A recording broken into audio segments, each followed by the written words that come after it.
What if season 3 का episode 6 आ चुका है, जिसके अंदर हमें वॉचर अब तक के मेरे ख्याल से सबसे वियर्डेस्ट यूनिवर्स की कहानी बताने जा रहा है, जिसके अंदर थॉर नहीं बल्कि थ्रॉग है एंड लोकी नहीं बल्कि एलिगेटर लोकी है। एंड इन दोनों के एक एक वर्जन हम लोगों ने लोकी सीजन 1 में देखा हुआ था। इस यूनिवर्स में अल्ट्रॉन का क्रिएशन शोज करने के लिए किया गया है। वहीं अगर हम बात करें बाकी सारे कैरेक्टर्स की तो वो सब भी बहुत ही अतरंगी अंदाज में हमें यहाँ पर दिखते हैं, लेकिन ये कहानी मेनली फोकस करती है शैंग-ची और हॉकाई यानी कि केट बिशप पर। यहाँ पर ये लेजेंड काफी ज्यादा फेमस है कि अगर 10 बार तुम रिंग करोगे तो वहां पे शैंग-ची और हॉकाई आ जाएंगे। और इस कहानी की शुरुआत में ही हमें दिखाया जाता है कि जॉन वॉकर अपने लोगों के साथ एक जगह पर 10 बार घंटी बजाता है एंड वहां पे शैंग-ची आ जाता है, जहां केट बिशप भी उसके साथ ही रहती है। इसके बाद जॉन वॉकर वर्सेस शैंग-ची होता है, जहां पे शैंग-ची अकेले वहां मौजूद सारे लोगों को हराने लगता है। वहीं हॉकाई अपने बंदूक से काफी सारे लोगों को डाउन कर देती है। जिसके बाद से शैंग-ची जॉन वॉकर से हुड के बारे में पूछता है एंड वो बताता है कि मुझे ये तो नहीं पता कि हुड कौन है या कहाँ है, लेकिन मुझे ये पता है कि उसका अगला निशाना कहाँ होगा एंड वो लोकेशन बता देता है। जिसके बाद से शैंग-ची और हॉकाई उस जगह के लिए निकल जाते हैं एंड इसी दरमियान हमें वॉचर इस यूनिवर्स के बारे में थोड़ा और बताता है। इस यूनिवर्स की कहानी 1800 में टेक प्लेस कर रही है, जहाँ पे एक हुड नाम के आदमी का बहुत ही बड़ा आतंक चल रहा है। एंड जब शैंग-ची की बहन अपने पिता के घर से भाग कर निकली थी और अमेरिका आई थी अपने सपनों को सच करने के लिए, तो वहां पर इसका सामना हुआ था हुड के आतंक से, जिसके खिलाफ ये आवाज उठाती है और वो लड़ती है एंड उसके बाद से ही वो गायब हो गई थी। जिसके बाद से शैंग-ची यहाँ पर आता है और हॉकाई के साथ टीम अप करके हुड को पकड़ने जाता है। यहाँ पर हमें ये भी पता चलता है कि जो हॉकाई है वो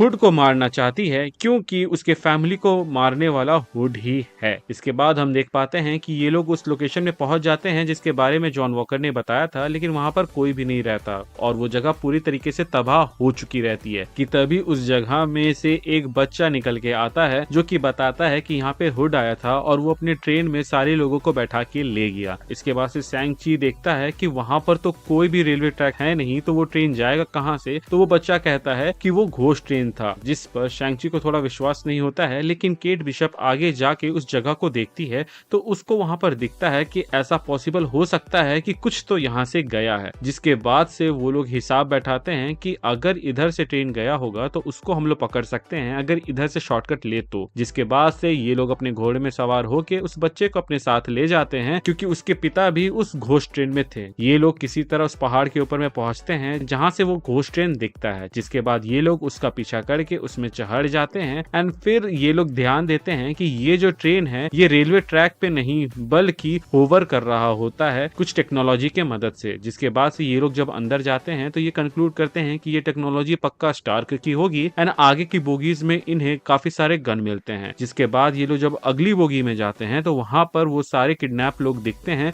लेकिन वो सब के सब फ्रीज होते हैं जैसे कि वो हिप्नोटाइज हो। यहाँ पे वो बच्चा अपने डैड को उठाने की कोशिश करता है पर वो नहीं उठते हैं। जिसके बाद ये लोग जब आगे बढ़ते हैं तो वहाँ पे इनका सामना सोनी और काफी सारे गुंडों से होता है। यहाँ पे सोनी रिवील करता है कि वो हुड के साथ काम कर रहा है एंड वो लोगों को सप्लाई करता है, जिसके बाद से वो लोग इसके लिए काम कर रहे होते हैं। यहाँ पे शैंग-ची बोलता है कि जो मूव तुमने मुझे वहाँ पर दिखाया था उसको यहाँ पे परफॉर्म करो बच्चे, और वो बच्चा वही करता है एंड भाग जाता है। जिसके बाद से सोनी कहता है कि मुझे तुम लोगों के बारे में अच्छे से पता है, इसलिए मैं यहाँ पे लड़ाई झगड़ा नहीं करना चाहता। हुड भी तुमसे मिलना चाहता है शैंग-ची, तो तुम उससे मिल सकते हो और केट बिशप भी साथ में चल सकती है। जिसके बाद से ये दोनों कोऑपरेट करते हैं एंड आगे की ओर जाते हैं। जिसके बाद से सोनी बोलता है कि जाओ उस बच्चे को मार दो। दो लोग जाते हैं उस बच्चे को मारने के लिए एंड मारने ही वाले होते हैं कि तभी वहाँ पे वॉचर उन लोगों को अपने उंगली से फ्लिक कर देता है, जिसके वजह से वो बच्चा वहाँ पे बच जाता है और वो दो गुंडे गिर जाते हैं। देखा जाए तो यहाँ पे उस बच्चे को मर जाना चाहिए था, लेकिन वो बच जाता है। तो अब इसके वजह से कहानी पे क्या इम्पैक्ट पड़ता है, चलिए आगे देखते हैं। हम देख पाते हैं कि ये ट्रेन एक मिस्टीरियस जगह पे चली जाती है जहाँ पे बर्फ भी है, और वहाँ पर हम देखते हैं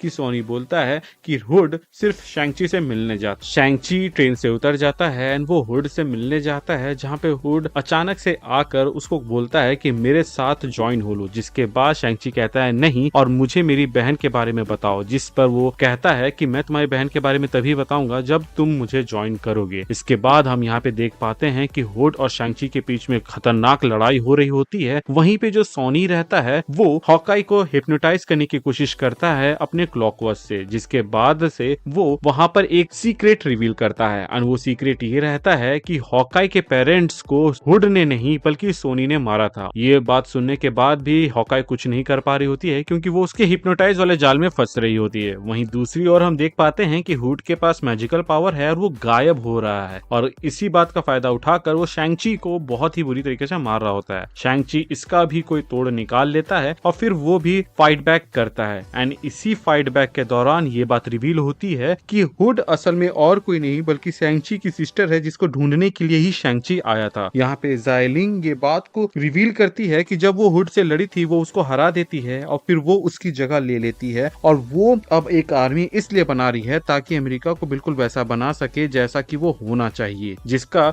यहाँ पे शैंग-ची विरोध करता है। जिसके बाद से ज़ाइलिंग कहती है कि तब तुम्हें मरना होगा, और वो वहाँ पे शैंग-ची को मारने ही जा रही होती है कि तभी वहाँ पर जो बच्चा रहता है वो जाकर घंटी बजा देता है, और ऐसे घंटी बजा देने के वजह से केट बिशप यानी कि जो हॉकाई रहती है वो हिप्नोटाइज से आजाद हो जाती है, एंड बाकी जो ट्रेन में बैठे लोग होते हैं वो भी आजाद हो जाते हैं, एंड यहाँ पे शैंग-ची भी अलर्ट हो जाता है। वहीं दूसरी ओर हॉकाई अपने अचूक निशाने की मदद से वहाँ जितने भी लोग थे उन सबको मार देती है और फिर बंदूक की नोक पे सोनी को ले लेती है। वहीं हम देख पाते हैं कि शैंग-ची अपने वेपन को डाउन कर देता है एंड कहता है कि अगर यही मेरा अंत है तो यही सही, लेकिन मुझे पता है कि मेरी बहन मुझे नहीं मारेगी। यहाँ पे ज़ाइलिंग एक कसमकस में फंस जाती है। वहीं दूसरी ओर हॉकाई ये कहती है कि अगर मैंने तुम्हें मार दिया तो ये तो मुक्ति हो जाएगी, एंड मैं तुम्हें इतने आसानी से मुक्त नहीं करूंगी। वहीं हम देख पाते हैं कि ज़ाइलिंग डिसाइड कर लेती है और वो शैंग-ची को मारने ही वाली होती है कि वहाँ मौजूद हॉकाई उस हुड पे हमला कर देती है और वो हुड मारी जाती है, जिसको देख के शैंग-ची रोने लगता है एंड कहता है कि मेरी बहन।